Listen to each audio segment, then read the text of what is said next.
The greatest supercars that never made it to production. Number 45. Jaguar XJ13, 1966. If things had gone differently, the XJ13 and not the Lamborghini Miura might have been the world's first mid-engine supercar. Plans were being made for a new racing car, which would probably have been produced for road use too, in the early 1960s, but the single example wasn't built until 1966, and by that time it probably wouldn't have been competitive against the Ford GT40, which won the Le Mans 24-hour race every year from then until 1969. Number 44. Vauxhall XVR, 1966. It seems odd to think of a four-cylinder Vauxhall as a supercar, but the XVR was a special case. Quite unlike anything else the company has ever made, it was a two-seat coupe with a clamshell bonnet, a rear hinged tail and two upward opening doors, each of whose glass served both as a side window and half the windscreen. The engineers lobbied for a more conventional gullwing arrangement, but the styling department said no. Number 43. Alfa Romeo Caribou, 1968. In Alfa Romeo's own words, Marcello Gandini, born 1938, abandoned the compass in favor of a ruler when designing, on behalf of Bertoni, the wedge-shaped Caribou. This was derived from the much curvier Alfa 33 Stradale, itself based on the Tipo 33 race car, and used the same 2.0-liter V8 engine mounted ahead of the rear axle. Number 42. Chevrolet Aerovette, 1969. Chevrolet launched its first ever mid-engine Corvette in 2019, but with the Aerovette was a serious attempt to achieve the same back in the 1960s. It was designed by Zora Arkus Duntiv, known as the father of the Corvette, and moved the idea of the American supercar forward in a significant way. That included using a pair of rotary engines developing 420 bhp that would have made the car very light and powerful. Number 41. Mercedes-Benz C111, 1969. Mercedes built several examples of the mid-engine, gullwing-doored C111 sports car in 9 years. In supercar terms, this almost makes it a production model, but none of them was intended for public sale. The first 11 were all powered by rotary engines, either 3-rotor producing around 280 bhp or 4-rotor producing nearer 350 bhp, which provided enough information to convince Mercedes that rotaries were not the way forward. Number 40. Ferrari Modello, 1970. Perhaps the most futuristic-looking Ferrari in history, the Modello started out as one of 25,512 sports racing cars. At the end of its competition career, it was acquired by Pininfarina, where it was transformed by Paolo Martin, born 1943. Martin devised an extremely low, wedge-shaped body which almost completely covered all four wheels and included a sliding glass canopy instead of conventional doors. Number 39. Ford GT70, 1970.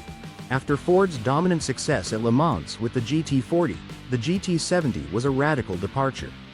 It was intended as a rally car and swapped the GT40's bellowing V8 for either a 1.6-liter 4-cylinder motor lifted from an Escort RS or a Capri RS 2600's V6 engine. The smaller motor was preferred for its lower center of gravity in the chassis. Number 38. Monteverdi High, 1970. Swiss garage owner Peter Monteverdi had enjoyed some small success with his high-speed models and wanted to go further in every sense with the High. It was a mid-engine supercar to rival the Lamborghini Miura and used a 450 bhp 7.2-liter Chrysler Hemi engine. This endowed the High with a 175 mph top speed and 0-60 mph in 5.5 seconds, impressive figures for the time. Number 37. Aston Martin Bulldog, 1979. William Townes styled the Aston Martin Bulldog with his trademark love of wedge looks. It was planned there would be a limited run of 25 cars made, each with a twin-turbo version of Aston's 5.3-liter V8 motor giving 600 bhp and a top speed of 237 mph. That claim was somewhat optimistic and contemporary tests showed the Bulldog topped out at 192 mph. Number 36. Vauxhall SRV, 1970. Only 4 years separated the XVR and the SRV, but the latter looked like it was the product of a different era. Just 41.5 inches tall, it had a cab-forward design and a transverse mid-mounted engine, actually a mock-up. which left enough room in the cabin for 4 seats. There were also 4 doors, though Vauxhall took great pains to make it look as if it only had 2. Number 35. Peugeot Quasar, 1984. If it had ever gone into production, the Quasar might have been an era-defining supercar of the 1980s. Its low, sleek body, featuring the by now almost compulsory scissor doors, covered the same mechanicals used in the 205 Turbo, a turbocharged, mid-engine, 4-wheel drive homologation special which put Peugeot at the top of World Championship rallying. Number 34. Audi RS002, 1986. The proposed Group S regulations for international rallying in the late 1980s would have produced cars which, though less powerful than the Group B monsters, would also have been more exotic, since the manufacturers were required to build fewer of them. Audi's response was the RS002, a mid-engine wonder which looked quite unlike any production model. Number 33. Peugeot Oxia, 1988. The remarkable Quasar was followed just 4 years later by the even more extreme Oxia. Although it had conventional doors and the corporate Peugeot face, it also featured hinged, one-piece front and rear sections made of a Kevlar carbon fiber composite. Like the Quasar, it was both mid-engine and 4-wheel drive, but Peugeot also added 4-wheel steering and used the 2.8-liter V6 engine it had co-developed with Renault and Volvo. Number 32. Audi Avis, 1991. The Avis track near Berlin. Simply 2 carriageways of the same autobahn with a hairpin. One of them steeply banked, at either end, was one of the fastest ever devised. Racing cars of the 1930s were able to get round it at an average speed of over 170 miles per hour. Number 31. BMW Nazca M12, 1991. In another word, the Nazca M12 might have been the successor to the mid-engined BMW M1. Both cars had the same basic layout, but the Nazca was more rounded and had an almost completely flat tail. Power came from BMW's first V12 car engine, a 300 bhp 5.0-liter unit already used in the 750i and 850i. Number 30. Mercedes-Benz C112, 1991. Like its German rivals Audi and BMW, Mercedes also revealed a supercar concept in 1991. The C112 was more or less a testbed for active control of the suspension, steering, aerodynamics and tire pressures, and also included adaptive cruise control and, in a nod to the 1950s 300SL, electro-hydraulically operated gullwing doors. The engine was a 6.0-liter V12 when had just become available in the S-Class. Number 29. Yamaha Ox 9911, 1992. Not quite a Formula One car for the road, the Yamaha Ox 9911 was still intended to make full use of the Japanese company's expertise in building engines for this top tier of motorsport. The 3.5-liter engine's V12 layout mirrored contemporary motorsport form and delivered 400 bhp at a screaming 10,000 revolutions per minute, so it wasn't that far removed from an F1 machine. Number 28. Chrysler Atlantic, 1995. The retro-styled Atlantic was a homage to custom-bodied luxury cars of the 1930s in general and the Bugatti Type 57 Atlantic in particular. Not exactly supercars in the modern sense, but surely the equivalent of their era. Number 27. Ford GT90, 1995. The GT90 was based on a lengthened Jaguar XJ220 chassis and powered by a unique 5.9-liter V12 engine. Accounts vary about how exactly the latter was created, but it was derived from the Ford Modular V8, and with the help of 4 turbochargers it produced 720 bhp. Number 26. Zagato Raptor, 1996. The Zagato Raptor could easily have become the replacement for the Lamborghini Diablo. Zagato and former Swiss ice skeleton racer Alain Wicki came up with the concept for the Italian car company using a Diablo as the base, so it came with 4-wheel drive and a 6.0-liter V12 engine producing 492 bhp. Number 25. Lamborghini Kala, 1995. Few cars have endured such a prolonged and agonized journey as the Lamborghini Kala. First shown as a concept at the 1995 Geneva Motor Show as a possible entry-level model below the Diablo, it was created by Ital Design Giugiaro.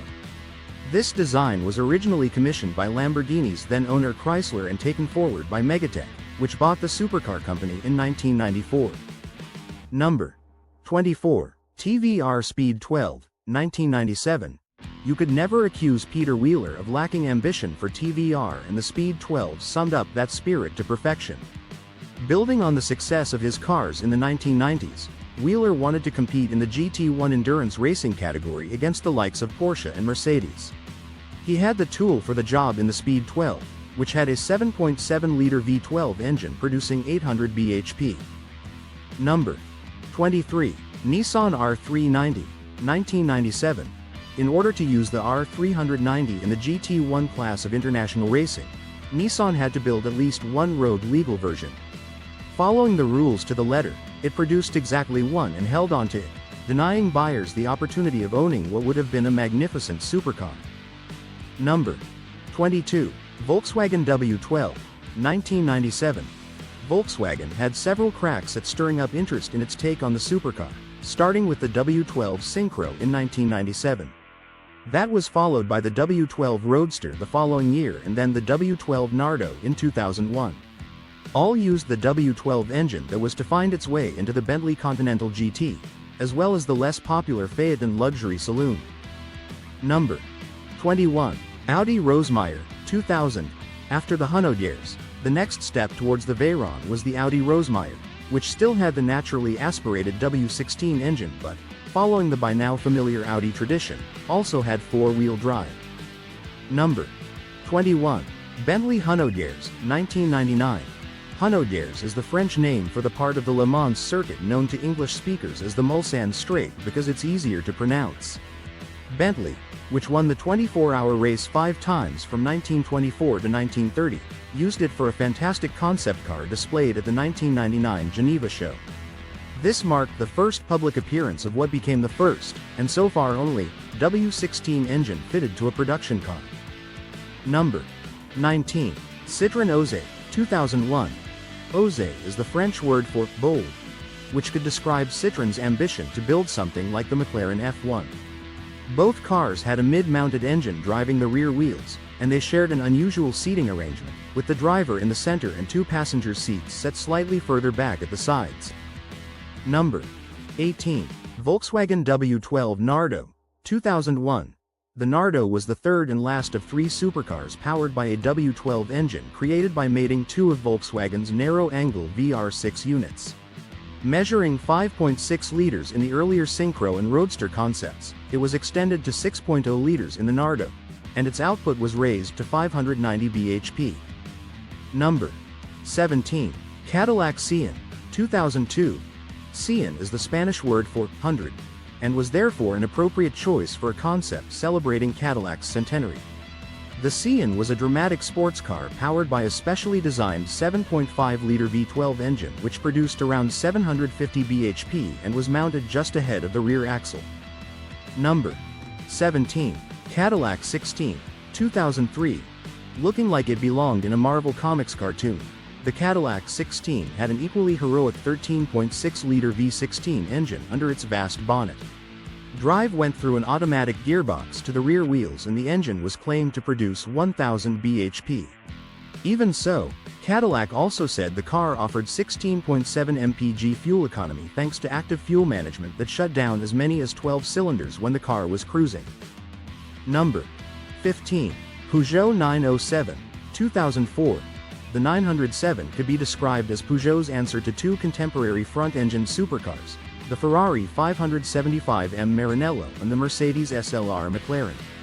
Its engine, longitudinally mounted behind the front wheels in the interests of weight distribution, was a 500 bhp 5.9-liter V12 created by joining together 2 examples of Peugeot's existing 3.0-liter V6. Number 14. Ford Shelby GR1, 2005. The GR1 concept bore some resemblance to the Cobra-based Shelby Daytona Coupe racers of the mid-1960s, but it was a thoroughly modern car with a 6.4-liter V10 engine which was claimed to produce a little over 600 bhp. Number 13. Chrysler ME412, 2004. No stranger to fast cars, Chrysler wanted to up its stock and build a full-on supercar rather than a muscle car in 2004. The result was the ME412 unveiled at Detroit that year with carbon fiber chassis and the requisite hunkered-down styling of this breed of car. Power came from a turbocharged Mercedes V12 with 850 bhp that was good enough for 0-62 miles per hour in 2.9 seconds and a claimed 248 miles per hour top end. Number 12. Maserati Birdcage, 2005. As birthday presents go, the 2005 Maserati Birdcage, built to mark 75 years of the Italian company, is quite the gift to itself. Styled by Pininfarina and blessed with one of the most iconic names from the firm's history, the Birdcage should have been a runaway success. It was based on the MC12 with its Ferrari Enzo-derived V12 engine providing 700 bhp. Number 11. Maybach Accelero, 2005. The Maybach Accelero was no flight of a designer's fancy. It was created specifically to drive at speeds of more than 217 miles per hour. That was the brief from German tire maker Fulda when it approached Maybach's parent company Mercedes, as it needed a car to test its latest high-performance tires. The result was the Accelero with a twin-turbo 5.9-liter V12 engine as used in the Maybach saloons but tuned to 690 bhp. Number 10. Lamborghini Miura Concept, 2006. The Lamborghini Miura invented the supercar when it was launched in 1966, so the company reckoned it could cash in with the reinvented retro version in 2006. It marked the 40th anniversary of the original and was styled by Walter de Silva with a smoothed-out appearance. Hidden beneath the classically good looks was the same platform used for the Murcielago, so the Miura Concept came with a 6.2-liter V12. Number 09. Acura ASCC, 2007. The Honda NSX is rightly lauded in both its original and current guises, but there was a lengthy period when the Japanese firm teased us with possible replacements. The most likely of these came 10 years after the first NSX had ceased production with the debut of the Acura ASCC, which used the US luxury arm of Honda for its name. Fans were desperate for a new NSX, and this had all the ingredients, including a 4.5-liter V10 engine. Number 08. Mazda Fury, 2007. According to designer Franz von Holzhausen, born 1968, who now works at Tesla but spent 3 years at Mazda, the Fury purposely blurs boundaries that have traditionally distinguished street cars from racing cars. At heart, it actually was a racing car, specifically a Courage C65, but Mazda created a new body based on its Nagale design philosophy, which emphasized flow in both its styling and its air management. Number 07. BMW M1 Homage, 2008. 30 years on from having its fingers burnt trying to make a supercar with the first M1, BMW showed off the M1 Homage at the 2008 Concorso d'Eleganza Villa d'Este. This haute couture show for classic cars and concepts was the ideal place to pitch an updated M1, even if BMW didn't bother releasing even the most basic details of its specification. Number 06. Saleen S5S Raptor, 2008. Saleen has put many high-performance models into production since it was founded in 1983, but the S5S Raptor wasn't one of them, even though there was once talk of it selling for around $185,000. To some of us, that's quite a lot of money, but it was only about a third of what Saleen was asking for the twin-turbo version of the S7. Number 05. Bugatti 16C Galibier, 2009. All the cars produced by the Bugatti brand in its present form, established in 1998, have been mid-engine, but this might not have been the case if the 16C Galibier had gone into production. This luxury saloon had the same 8.0-liter W16 engine as the one then being used in the Veyron, and previewed in the Bentley Hunnoders and Audi Rosemeyer, but with 2 superchargers rather than 4 turbos. Number 04. Jaguar CX-75, 2010. Jaguar has a history of stealing motor show limelight with its sports cars, and the CX-75 looked like doing the same when the covers were pulled back at the 2010 Paris show, though as we'll see with the next car, it wasn't the most memorable event there that year. Every inch the contemporary supercar, the low-slung CX-75 also predicted the trend towards hybrid power with its electric power, using a motor for each wheel and small gas turbine engines as range extender motors. This gave a 200 miles per hour top speed and 31-mile battery range. Number 03. Lamborghini Asterion, 2014. The Asterion was intended to be slightly less hardcore than other Lamborghini sports cars, but it was still a formidable beast. The lower part of the carbon fiber monocoque came from the Aventador, while the engine was the 602 bhp 5.2-liter V10 used in the Huracan, backed up in this case by 3 electric motors. Number 02. Lotus Esprit, 2010. The Lotus press conference at the 2010 Paris Motor Show has gone down in automotive folklore for its bold claims for 5 new models unveiled in concept form, including the new Esprit. As well as the scale of the product place, the Esprit's specification was equally ambitious, with a 612 bhp 5.0-liter V8 engine driving through a 7-speed DSG gearbox. Number 01. Apollo Aero, 2016. The Apollo Aero is a prime example of a car that had too many fathers. Initially conceived by Scuderia Cameron Glickenhaus and Roland Gumpert, famed for his eponymous supercar, the Aero was to be built by Italian firm MAT. Its impressive specification appealed thanks to either a track-only V12 model or a road car with 986 bhp twin-turbo 4.0-liter Audi V8. Thanks for watching. Don't forget to subscribe.